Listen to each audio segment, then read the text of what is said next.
Spider-Man has some pretty sweet abilities, but let's take a scientific look to see how well this superhero stacks up to reality. For Spider-Man to become genetically modified, the spider that bit him would have to release a retrovirus into his body. Retroviruses carry genetic information which gets inserted into the DNA of cells. The cell then reads the new DNA to create specific functions and proteins for that cell. But this retrovirus would have to make its way to nearly every cell and have the ability to code for new and different functions in each cell. So while it's theoretically possible, it would also be pretty amazing. Silk. It's actually proportionately stronger and more flexible than steel. Spiderwebs 1/10 the size of a piece of hair are able to catch insects flying upwards of 15 miles an hour. And believe it or not, if a web were an inch thick in diameter, it could actually stop a fighter jet.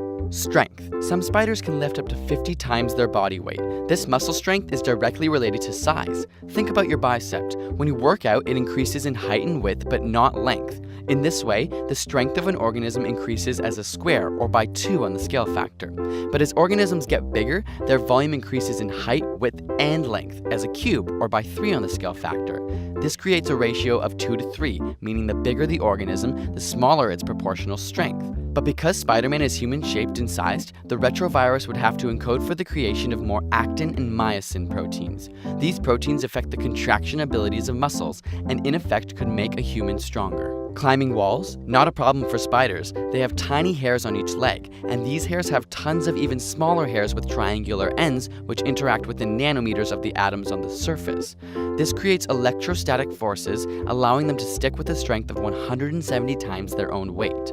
To capture this ability, Spider-Man would need permanently hairy hands and feet, which may not overly impress his damsels in distress. And finally, what about the Spidey sense?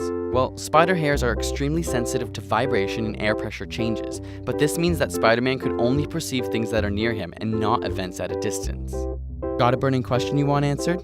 Ask it in the comments or on Facebook and Twitter, and subscribe for more weekly science videos.